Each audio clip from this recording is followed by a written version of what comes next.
మొరలినో పరిపరి విధములగ నిన్ను ప్రార్థన చేతున్ పరిపూర్ణమనగనెట్టిదో ఎరిగించుము దేవదేవా ఎవ్వారు నేను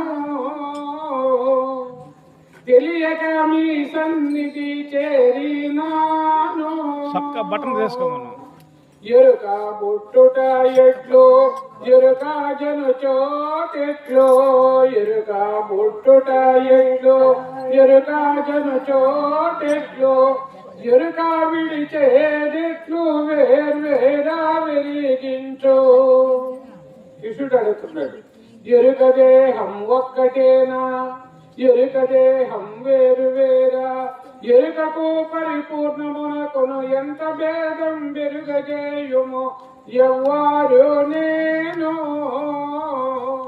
తెలియక మీ సన్నిధి చేరినాను.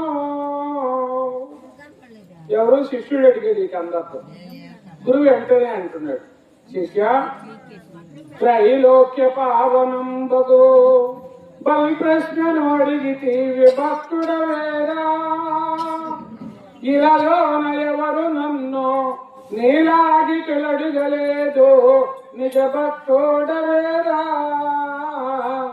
నీకింకానే తెలిపేదా వినరా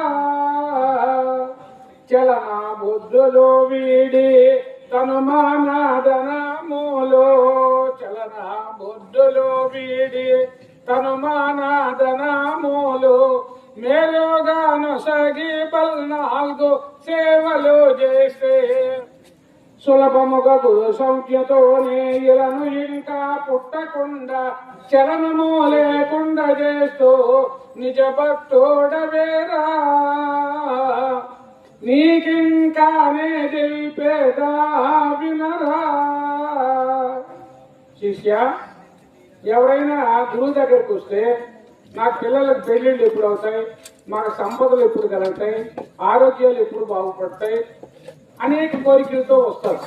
కానీ నువ్వు అట్లా కాకుండా త్రైలోక్య పావనం మూడు లోకాలకి వినేవారికి అనేవారికి కనేవారికి సత్వగుణస్తులకి రజోగుణస్తులకి తమో గుణస్తులకి పావనమైన ప్రశ్న అడిగావు.